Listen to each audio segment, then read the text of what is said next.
Hey, Amy Shaw here. It's September 29th, 2016.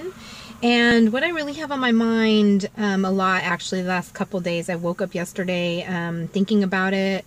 I spent quite a bit of time yesterday morning talking with my spiritual mentor about it, is this idea of spiritual warfare. Also this morning on a way to another appointment, I was listening to Matt Kahn's latest video. I think it's called Surrender to Love or Surrender into Love, something like that. It's really reminiscent of some of his older work. And I love Matt Kahn, but I'm a lot fonder of his more recent work than his older stuff. And it's not the idea of love, it's just enough already. I was really thinking about it in terms of spiritual warfare. And, you know, I hear this sentiment a lot that we just surrender, you know, let be what be, you know, we don't try to control stuff. We sort of transcend above it and just love everybody. Everybody's divine. Everybody has a purpose here. And there definitely is a place for that. So I just want to make that very clear from the beginning as I venture out to ramble on about spiritual warfare, that I fully recognize that that's a valid perspective. It's a way of seeing and honoring people, respecting their paths, seeing the divinity within them. But as I was listening to Matt Kahn even this morning, I was thinking, man, the circle of people that must be attracted to him or the experiences that he's had in life must be just a certain way and different in the ways that I've had experiences, for sure. I would have to say pretty much my entire life I've been engaged in some very intense spiritual battle, really from the time of my early childhood. I had my first stepdad, my mom's second husband. There's no doubt in my mind that that man was demon possessed. Someday I'm going to get the energy and motivation to start talking about little stories of the paranormal, of some things that I've experienced in my life, because they are quite remarkable, and they're things that probably people are going to think, man, she's loony. But it's stuff that's been happening to me since the time I can remember. And that experience in particular with my stepdad was quite significant. And there's no doubt in my mind that he was demonically possessed, not only from the very extreme paranormal stuff that was happening in the house, but also the outright physical manifestation of it, the things that I saw, his behaviors, straight out of a horror movie. And I'm not kidding you. Terrifying when you're a child. And that man was the full embodiment. We experienced a lot of abuse, both my mom and I, on very different levels, but yeah, that was my first, I would say, real true exposure to the extreme of what demonic possession looks like. In my life, I'd probably had 3, possibly even 4 people, intimate, very close within my household, who have experienced demonic possession. And full-on demonic possession is actually somewhat rare. So for me in my path to have encountered that 3, possibly 4 times in my life is quite remarkable. I don't really know what that says about me or my experiences or why I was exposed so much to that. I can only tell you that throughout the years of experiencing it, that I learned a tremendous amount of stuff about that spiritual warfare, about demonic possession, oppression, what it looks like, what it feels like, how to handle it, how to not handle it. I have a lot of spiritual gifts. I've talked about those before. Everybody has spiritual gifts, so I'm not saying, oh, look at me, I'm special. We all have them. They're all really unique. But for me, the gift of discernment is one of those gifts that I was not just inherently handed. I had to work very hard for it and go through a lot of, it's butterfly season here in Austin. so there's just big, beautiful swarms of monarchs all over the place, just kind of drifting around the parking lot. So if you see me sort of staring off, I'm watching them. They're beautiful.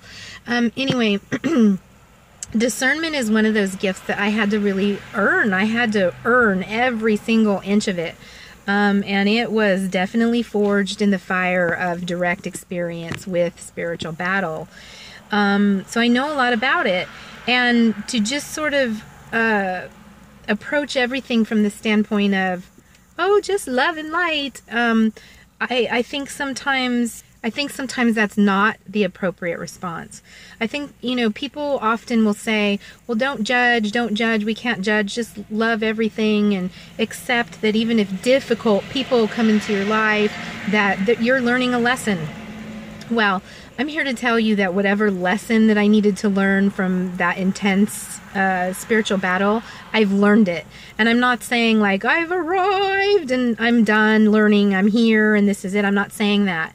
I'm saying there comes a point when somebody goes to college for years and years and years, gets that PhD, they have to go out into the world and apply that, either teaching other people what they've learned or apply it in some way. And what I'm saying is I have been through the school of spiritual warfare. I've gotten my PhD in this stuff. I am at that point where it's no longer a situation where I am engaging this because I'm learning from it. And I'm not saying I'm not learning. I'm still learning.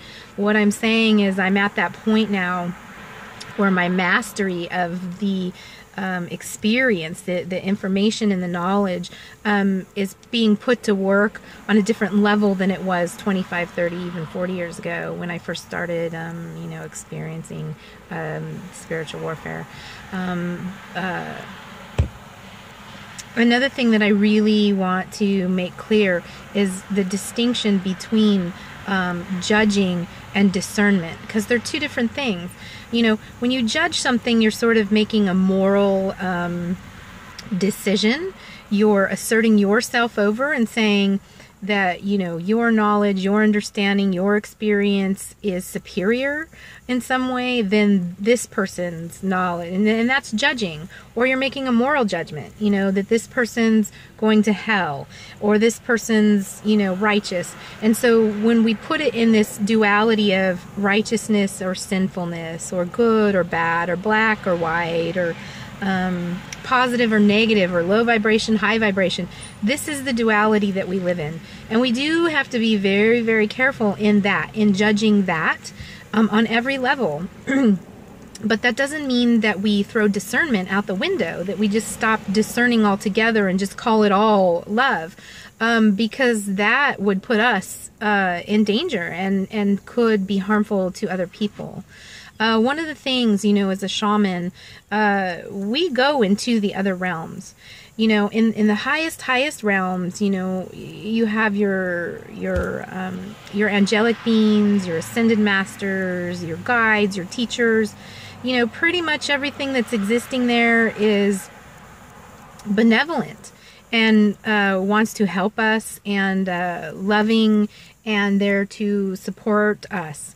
When you go into the lower realms, you're dealing more with the earthy sort of humanness of the experience. And so down in those realms, you're dealing with your animal spirit guides and, the things that are much more earth connected and reflective of the human experience of this life and supporting and encouraging someone to get through that. And then we have this just vast sort of middle world that is just full of a lot of just crazy, I want to call it junk, but that's not the right word because junk sort of implies that it doesn't have value. And I'm not going to say like it's just trash and it doesn't have value. I'm just going to say it's a lot of stuff, disembodied stuff, just fears and shames and depression and all this stuff that sort of gets pushed out into that dimension and floats around and gravitates, and actually creates entities of its own from just collecting and conglomerating together. And so, I mean, shamans, we know this because we go to these places and we encounter these things, we see these things, we've had direct contact with them. And demonic entities are there as well as other angelic entities. Now, the Bible talks about, you know, demons being nothing more than fallen angels. So they're at the same level as angels. Now, there's different types and ranks of angels, you know, but really there's no difference, you know, in terms of being a created being between, say, like the Archangel Michael or the Archangel Gabriel and, say, like Lucifer or Satan. They're equally created angelic beings in that sense. And when I talk about the Bible, I want to make a distinction about that. I'm not a Christian. Where the Bible stands in my life is I've studied it a lot. I refer back to it a lot. Whether you believe in the Bible or you don't believe in the Bible, I personally believe that it contains a lot of wisdom and insight, and it's definitely a reference point for me, and always has been, really. Even though I've left the church and I no longer consider myself a Christian, it's still a very strong reference point for me on many, many things. Not everything, but on many things. And so if you hear me talk about the Bible or mention the Bible, please understand that I'm not adhering to it in a very strict religious or legalist way. I'm referring to it as a source of insight and wisdom that has definitely helped me also with my own understanding of spiritual battle. So going back to that middle realm, you know, in that sense, there's so many parallel realities, even in between the upper, middle, lower. So it's not like these are three distinct places and there's only three places you can go. There's an infinite number of realities in between, gradients in between. And, I mean, there's so many that we couldn't even really say it's a gradient. And so, again, at the highest level, you have one thing, and down here at the low, you have the other, and then in this vast middle world, where a lot of deceased people are that are sort of lost, disembodied sort of entities. There's a lot of stuff there. And that world, that middle world, is parallel to ours. And so that veil is very, very thin. And so that's where these entities come from, this middle world. They're able to kind of dip down into our world. And we might not actually all see. We all have the ability to see, but we don't all see because we just haven't developed or tuned into those abilities. But we don't always see. And how we see is different. Everybody has a different way of experiencing. But for the people that see, actually, I would feel like my discernment, my clarity in that space, in the spiritual realm, is even much more than it is in the 3D reality. And the reason why is because in the 3D reality, we're so bogged down with the flesh, the mud, the flesh, the material aspects of our experience, that we can easily get caught up in that and sort of forget to tune in and start seeing from the more spiritual realm what's happening. And so part of spiritual battle or spiritual work is being able to remove those masks that people wear to see what's really going on. And so again, this comes down to the distinction between judgment and discernment. When we're judging, then we're looking at somebody's lifestyle, we're looking at their, choices, and we're making judgments on that based on our own belief system. With discernment, I feel it's far less tied to ego. So I'm not making any kind of value or moral judgment. I'm just discerning what is. And of course, we have to be careful with that because we are reality creators. So what is getting filtered back through our own reality system. And I really struggle with that. As a Christian, spiritual warfare was definitely put on a certain sort of plane. Going through that very intensely, also as a Christian, I would cry out to my brothers and sisters, help me, I mean, I was in life-threatening situation, and, this is why this is serious. You know, when you're dealing with malevolent demonic entities, you can't just say, oh, love and light, I'm just going to surrender to it all and just love it's part of my path and I'm learning something. No, because they're, you know, the Bible says that the devil, you know, is like a raging lion seeking who he can devour. These have been my experiences. I can testify to this firsthand. So you always have to be vigilant. If you're in full-on spiritual battle, you have to be vigilant, on your toes, and literally watching out for your even physical safety. And when I was going through that in the church, you know, people would say things to me like, we'll just call on the name of Jesus, you know, rebuke the demons and call on the name of Jesus and they will have to flee because there's power in the name of Jesus. Or they would say, well, you know, pray, go around and anoint your house with oil. I mean, all these things that I heard, and believe me, I tried all of those multiple times, and I'm here to tell you firsthand experience, none of that worked for me. Not a single thing of that worked for me in any kind of way. So, I mean, at the time, you know, do I say, well, gee, it was my faith, it was my lack of faith, what exactly was it? Well, it took me coming out of the church and continuing in spiritual battle, continuing to utilize my discernment to understand that the reason those things weren't effective was because fundamentally what the church was teaching me is that my power comes from out here. The God's somewhere out here. Jesus is somewhere out here. You know, Jesus is risen from the tomb. He over here, over there. God's somewhere up in the sky, over here in heaven. And so it was always external to me. And so I'm calling out to something external to me. And, you know, the power in Jesus' name, I mean, come on. You know, Jesus, it's just a word. It's just a word. And I'm not saying there's not power in that. I'm not saying that the sounds as they articulate from my vocal cords out through my mouth and roll off my tongue, you know, that there's not some sort of vibratory significance or power in that, because I do believe that there is. But to just simply say that, you know, just saying that name, saying that word, that it's going to make like the whole entirety of, you know, the legions of demons just fall to the ground trembling is absurd. It's ridiculous. It doesn't work.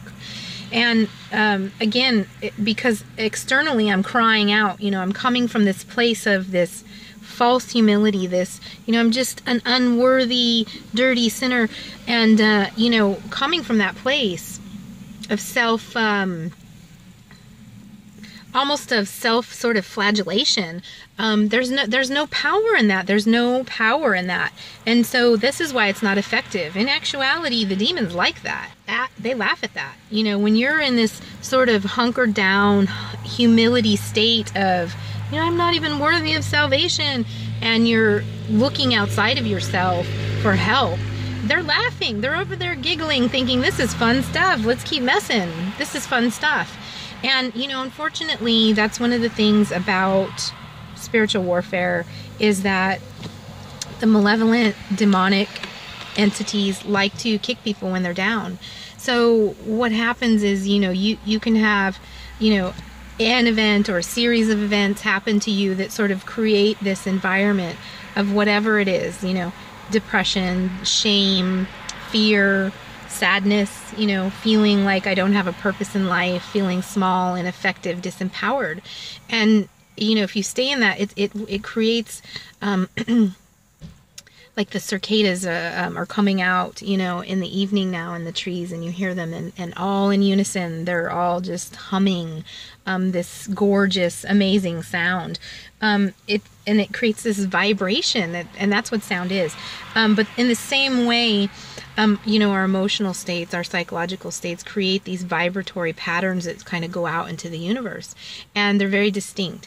And these demonic entities, they hear that, and they'll swarm right to it, and they want to feed off of that, and they want to maintain that. So they'll continue to create, they'll manifest through first oppression through an individual, through people in that individual's life, to create that continued state for the continued feeding, and then more and more and more come. And if those things aren't addressed with, and extracted, you know, what eventually happens is you'll get a full-on possession. And this is serious business. I mean, these people that are struggling with oppression or possession are incredibly, incredibly tormented. They're in pain, they're suffering, you know, they're stuck in these states. So shamanically, I mean, those people might come for help, and we have to be able to discern, not judge them, discern what's happening, what is of the divine essence of that person, what is the path of that person truly, versus what is sort of interjecting from an external malevolent source. You know, and I'm not saying that those malevolent sources don't have their purpose, because they do. This is one thing also as a Christian, you know, I always went to Arminianist churches. I never say that word right. Arminianist churches, you know, the free will people. I always went to those type of churches, but studying the Bible independently on my own, I came to accept a very true to 5-point Calvinism doctrine in how I perceived and understood my theology. And so if you're not familiar with that, I'll just sum it up. I'm not going to go through all 5 points or get into the whole church history or where Calvinism comes from. It's not a scary thing. It's basically like half the denominations in Christianity are Calvinist and the other half are sort of this Arminianist, and it's the difference between free will versus the sovereignty of God. So I leaned very heavily towards the sovereignty of God in my understanding. And so for me, what that looked like is that I understood that all are created by God. All is of him. So even the demonic entities, that they still are God's creation, and that he allows that to continue. If he didn't want that, or he didn't need that, he would just wipe it out, no questions asked, and we'd be done with it. But he not only created it, he allows it to continue for a purpose. This is an extension of his will, his sovereign plan over people's lives. And so what we look at as bad, God does not look at as bad. So again, that goes back to what I was saying at the beginning. When you can transcend above it and view things through soul eyes or through the eyes of Christ, and see that, you know, Judas is just as honorable as any of the other disciples. And I know in Christian circles, what I just said is absolute blasphemy. Like, oh my God. Because when I went to church, what I was taught was that Judas went to hell, right? Judas was the ultimate betrayer, and he was in such a sin state that Satan entered him and caused this, and that Jesus is crucified, and the poor guy went and killed himself, and then he went to hell. Actually, the Bible doesn't specifically say that Judas went to hell, but in my Calvinist understanding of it, you know, Jesus had been prophesying for months to his disciples that this was going to happen, this was going to happen, this was going to happen. So it had to happen. There was no way it could not happen. So in that soul eyes, somebody had to be the Judas. Somebody had to be the one. And so him, because he chose on his soul contract to incarnate, to fulfill that role, to be that one, you know, he went down in all of history. And he went down as the bad guy, which, you know, is unfortunate. But it's no less honorable a role from that perspective. You know, everybody plays a part.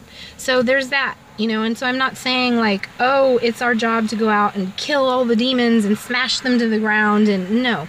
But from a shamanic point of view, when people are suffering and they're struggling and they're oppressed and they don't want this going on in their life, you know, they're calling out for help. You know, there's people that have been called to do that level of work. It's necessary and it's important, and along with that responsibility comes discernment. And I would say from that standpoint, like having that perspective of surrendering, again, requires a great degree of discernment. We can't just take this idea of just surrender to all and love all and all is of God and run with that and apply that to everybody in each situation. That just wouldn't be appropriate, you know, and it's not really, in my experience, the way that I would do shamanic work. You know, when I'm going into the spiritual realm, I have to know. I have to clearly see what it is that I'm dealing with. and if it's a demonic entity, it's not like I say, oh, okay, I'm going to get out my sword and smash this thing to the ground. I nod, I nod in acknowledgement of, yes, I see you, you're there. And again, as a Christian, that would be something I'd be terrified of, because the theology of the church, for me, my experience of what I was taught, was like this was something we always have to be afraid of. Like the devil's always trying to get us, and we always have to be paranoid and watching our back. And, so it was this very fear-based sort of reality. And even of devils, oh, the devil, oh, the demons, and it was very fear-based. And although they would say, oh, no, just call out on Jesus, like I was saying, that doesn't work. And so the other thing that I really want to talk about is where authority comes from, because I really woke up yesterday morning thinking about that. What is authority? Where does it come from? Jesus commanded demons out of people, and they came out, and he instructed his disciples to do the same thing, and some of them struggled with it. They came back and they said, Lord, we tried to call the demons out. Why didn't it work? So I woke up yesterday morning just thinking about all of that, and I love spending time with my spiritual mentor, because we often have epiphanies together as we talk about these things, and she just reminded me of a beautiful story in the Bible when Jesus was tempted. He was called out into the desert for 40 days, no food, no water, and the devil came to him and tempted him 3 times. There's that number 3, very significant number in the Bible. It's also my personal number. I have a tattoo with a lot of my breast cancer tattoo full of things of 3s, because, 3. So 3 times Satan came and tempted Jesus. Oh, you're hungry? Turn the rocks into bread, over and over and over.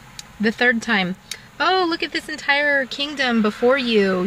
It could all be yours if you just bow down and worship me. And all 3 times, Christ rejected the temptation. And so in church you learn, well, because he was God, of course he rejected the temptation. And in that sense, there is some truth to that. The piece that was missing in that for me is understanding that the reason that he was able to withstand that temptation is because he fundamentally understood that he was divine. He was the embodiment of the divine. So his empowerment came from that. It wasn't, from being tempted to do these tricks, these little magic tricks. Do this little magic trick, and here, come over here, and look at all this stuff can be yours. That all is of the material realm, and it all feeds into ego. And so Christ transcended ego in this sense and said, my worth, my sense of self, knowing who I am is not tied to my ego. It's tied to the very basic fact that I have God, the Spirit of God in me. I am the seed of God. And it's really no different from us. Christians will say, oh, all those New Agers, they all think that we're God, and they mock it and they put it down. But I'm just telling you from a direct experience with spiritual warfare that when I didn't come at it with that perspective, when I came at it like God was somehow out here, it never worked. I was never effective. I had no power, because calling on the name of Jesus like he's some ethereal thing out here that I can't really access, and I'm just going to, by calling his name, these demons are going to shudder. That didn't work. It only really started becoming powerful and effective when I became empowered in myself, loving myself. And that brings me into another thing I was thinking about yesterday morning, is the Catholic Church and their rites of exorcism and how they go about doing exorcism. I mean, we can see examples of it in various Hollywood movies, interesting, fascinating movies. I like watching those kind of movies because I've had so many experiences similar to that, that it's fascinating to me. But anyway, one of the things that they do, besides invoking, Christ and showing the crucifixes and, their liturgical rites that they say in Latin and all this sort of pomp that they go through in these exorcism rituals. Another thing that's really common is this concept of love, that they bring love to it. And of course, that's necessary for any kind of spiritual work you do. The foundation of it has to be love. There's no doubt. you know, I've like read Malachi Martin's work, Hostage to the Devil, and a lot of, you know, Scott Peck's People of the Lie, a lot of, you know, hair-raising stuff that goes on, and it does it require us to meet that level of warfare from a place of love. But the important thing, I think, is that the self-love has to become the most important focus before everything else, because if you're coming out of it from this wounded love, this codependent love, this needy love, these demonic malevolent entities, they know. I mean, they know more than we do. They've been around for a long time, and in our ego state, we don't have the access to the knowledge that they can have. So they know us sometimes more than we know ourselves. Our deepest, darkest spots within our shadow, they know them. And they'll put that finger right on that spot, and they'll hammer, they'll peck at it. And sometimes they're vicious. I mean, they'll try to completely just rip your heart out, you know, in a spiritual sense. And so you have to be very, very grounded in that sense of self and that self-love. And that's where the empowerment comes from, is standing your ground, saying, no, I am a divine being. I am a divine being. I am. And not asserting over, but just standing the ground and not being like hunker down in this false humility of like, oh, please, somebody help me, come and rescue me. It's just not effective. It doesn't work.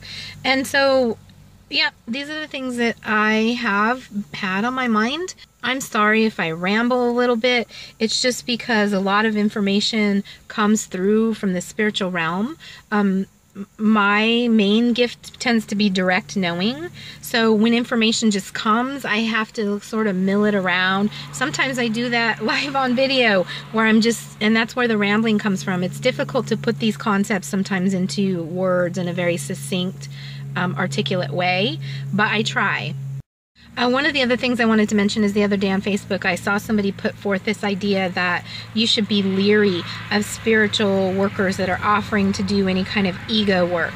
I don't exactly know what that means because it wasn't really clarified, but one of the things she said is that, you know, doing that, removing somebody's ego or working on deconstructing somebody's ego is very delicate work, and it's, you know, potentially dangerous, and that you really shouldn't be going to anybody who's offering to do that level of work because of that, because we are human beings and we come to everything we do being in our own ego state. But I had to step back from that and really think about it and say, wait a minute, I'm not sure if I entirely agree with that. And the reason why is because, like I said, in this materialist reality, people often put on this mask, and removing that is sometimes necessary to not only see what's underneath, to show that individual something that they might not have known was there, and also to show other people at times that, yes, confirmation, this is really what you are dealing with here. And of course, that always has to be done from a place of love, with sensitivity, with a delicate and refined set of tools. But to say unilaterally that people can't possess those tools, I think is sort of false. I mean, some of us have been training our entire lives for this, to do certain types of work and to do this level of work. Another thing I want to talk about too is, I talked about it in my I Am the Antichrist video, is this idea that some people, because they've had experience and they're resonating this, you know, state that's attracting malevolent demonic entities, and they want to be free of it. And then you have people who they know, they're fully aware and conscious, and they'll say, I've chosen the dark side, I've sold my soul to the devil, I've chosen this life. And again, I'm not saying like I'm making judgment on a lifestyle. I'm not saying, oh, they're setting up statues to Baphomet and drawing upside down pentagrams and they're worshiping the devil. I'm not talking about that. I'm talking about the true manifestation of malevolent forces that seek to destroy life. Okay? And there's people that knowingly choose that. I don't know to what level they truly are conscious, because that's going to depend on each individual situation. But it goes back to what I was saying about the temptation of Christ. I think for those people that are in that state, that fully embodied state, and those people are not always demonically possessed, but they definitely are instruments for demonic meddling in their own lives and other people's lives. And those people that are in that state, it goes back to what I was saying about the temptation of Christ. It's because at some point that temptation's been laid before them, and they've made the decision to choose the ego offerings, and they're getting a sense of empowerment from that. So these are people that thoroughly enjoy meddling in people's lives. You know, they're enjoying, they're getting pleasure off of other people's pain and suffering and struggle and insecurities. So they get this real sort of false sense of empowerment from that. I mean, it makes them feel superior or better than, more above other people, to create and stir up this in other people. But again, that's the false sort of promise of the demonic realm, and it's tied to ego. It's not tied to the true inherent knowing of somebody's power coming from the fact that they're divine being created by God. And it's not that these people cease to be that, because they don't. It's that they've chosen to not acknowledge that, or to hold the value of that within their consciousness, and to value the ego sense, the offerings of the demonic realm. So this is really what spiritual battle is about. I mean, it's the same thing I was talking about on the I Am the Antichrist video, really. I'm just rewording it and reframing it in a little bit different way. But it's the same thing in how these malevolent sort of dark forces can get tied into our psychology, our way of knowing ourselves, our ego, and our shadow, and how all of that manifests. And again, I think some people just do have, because of their own life experience and path, a lot of experience in dealing with that on a spiritual level. And so along with that experience comes an ability to be able to apply that knowledge and experience precisely to other people. And there's people, a lot of people, I'd say the majority of people, who feel those sort of demonic entities, or they feel that oppression coming their direction, and they want to run the other direction. They're like, heck no, I don't have time with this. I'm not dealing with it. Goodbye. And that's a legitimate thing too, because not everybody's called to this work, and it's okay.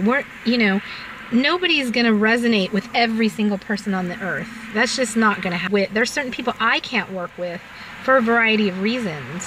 But for me, for whatever reason, I've been consistently sort of exposed to people that need that level of spiritual warfare, that are dealing with oppression and possession, and